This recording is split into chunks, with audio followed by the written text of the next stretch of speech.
الكتب السماوية قالت إن الإنسان مخلوق من تراب، نفخت فيه الروح وبقى خليفة الله في الأرض. داروين في كتابه أصل الأنواع قال إن الإنسان نتيجة تطور طويل، كائن بيولوجي تطور من سلالات أقدم في معركة بقاء ما بترحمش. ناس تالتة قالت إن الإنسان ما هو إلا وعي ظهر بالصدفة نتيجة فوضى كونية طلعت منها الحياة، ومن الحياة طلعنا إحنا. وفي ناس مش فارقة معاها هو جه منين ولا هو رايح فين أصلا. لكن السؤال الحقيقي مش ده، مش إحنا جينا منين. السؤال الحقيقي هو ليه بنسأل أصلا السؤال ده كتير. ليه الإنسان بيقف قدام المراية ويسأل أنا مين؟ الحلقة دي مش هجاوبك كأننا في درس أحياء ولا كأننا في درس دين. هنحاول نعرف ليه الإنسان بيحاول دايما يعرف نفسه، وهل أصل الإنسان مسألة علمية ولا سؤال نفسي بيحكي عن خوف أعمق وحلم أقدم. الإنسان مش أول كائن ظهر، ومش أضخم كائن في الطبيعة، ولا أسرع ولا أقوى، بس الإنسان هو الكائن الوحيد اللي بيقف ويبص حواليه ويسأل أنا مين؟ الموضوع مش إنك جسم ماشي على رجلين والعقل بيحسب ويخطط. الموضوع إنك واعي مش بس بالعالم لكن بنفسك، عارف إنك موجود وبتفكر في وجودك. ودي كارثة ونعمة في نفس الوقت. لما وعينا بنفسنا ظهرت حاجات مرعبة. الموت بقى حقيقة مشهدية، مش لحظة وتنتهي، لأ، بقت فكرة بتفضل تطاردك.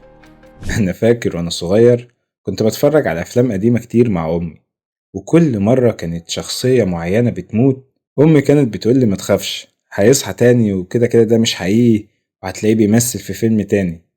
لغاية لما في يوم لقيتها بتقول على أحد الشخصيات إنه مات بكذا كذا، وفهمتني إنه مات حقيقي ومعادش ليه وجود في الحياة. أنا كنت بنام واصحى أفكر في الموت وأبكي مع نفسي من يوم للتاني على إني هموت واللي بحبهم ممكن يموتوا. ومش بس وعينا بشيء زي ده مرعب، الوحدة كمان مرعبة. الوحدة بقت مش مجرد غياب ناس، بقت شعور إنك غريب في كون كبير، حواليك لمة كبيرة بس برضو لوحدك. وعيك بده بيخليك تحس بألم أكتر، رغم إنك لازم تفهم إن وحدة الذات أقوى من وحدة البلد. ومن هنا ظهر السؤال، إيه أصل الإنسان؟ بس الحقيقة علشان أكون صريح، السؤال ده مش بريء. السؤال ده مش محاولة لفهم العالم، هو محاولة لفهم نفسك. لأنك مدام فاهم نفسك هتبقى فاهم العالم أكيد. وخليني أقولك إن الإنسان بيسأل عن أصله مش عشان يعرف الحقيقة بس، لكن علشان يهرب من الرعب اللي جواه. الإنسان الأول ما كانش مفكر، كان كائن بيحاول يعيش ويهرب من اللي بيخوفه. شاف الشمس بتطلع كل يوم من نفس المكان وتنور الدنيا، ولما تختفي الضلمة بتزاوله. ما قدرش يتجاهلها، نورها، حرارتها، انتظامها خلوه يحس إنها مش مجرد شيء.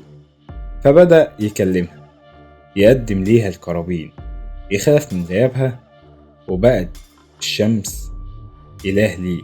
ما تقلقش، هسيبلك في الوصف كم مرجع من اللي استخدمتهم في الجزء ده علشان لو عندك فضول تغوص أكتر في الموضوع لوحدك، وهكون سعيد بإني أعرف وجهة نظرك في الكومنتات. وغير الشمس فيه النار.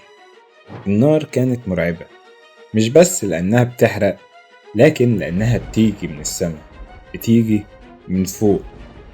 الإنسان البدائي غالبا كان عايش في أماكن فيها أشجار، ودي كانت أكتر أماكن بتستقبل غضب السماء. برق يشق السحاب، صوت الرعد يهز الأرض، وفجأة الأشجار بتولع. فالنار ما كانتش مجرد لهب، كانت رسالة من مين ما يعرفش، بس كانت دايما بتيجي من فوق. ودي كانت كفاية علشان يرقع قدامها. أكيد أول رد فعل كان بيهرب منها، لكن لما قرب منها بحذر اكتشف إنها بتدفي. بدأ يطبخ بسببها وفهم معاني أكتر عن الأكل ينور بيها ويهزم غياب الشمس عنه. لكنه ومن يومها الإنسان فهم حاجة خطيرة، إن أكتر الحاجات اللي بتخوفه ممكن تكون أكتر الحاجات اللي بيحتاجها. وده أصل فكرة الإنسان عن نفسه. الإنسان مش بس كائن بيهرب من الخوف، هو كائن بيحاول يتفاهم مع الخوف، بيحوله لأسطورة، لأداة. كل مرة بيلاقي حاجة أقوى منه بيحاول يديها معنى، مش عشان يعرفها لكن علشان يتحمل وجودها. وده أصل الإنسان الحقيقي، مش بس في الجسم ولا في الدم.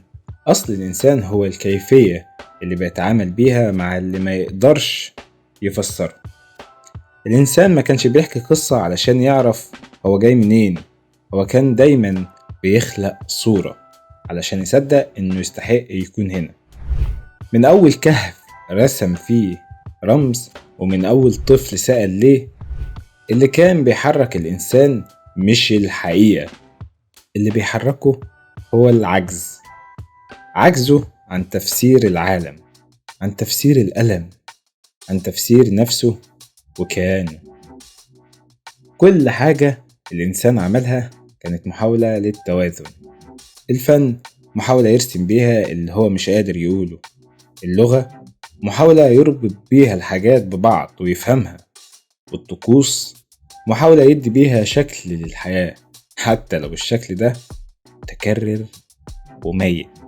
حتى الأحلام محاولة من العقل علشان يحط سيناريو تاني يحاول يتكلم بيه عن نفسه، عالم هو اللي متحكم فيه. السؤال هنا مش احنا ليه بنسعى للمعرفة، السؤال الحقيقي هل احنا بندور على الحقيقة فعلا، ولا بندور على حاجة نقدر نتحمل نعيش بيها؟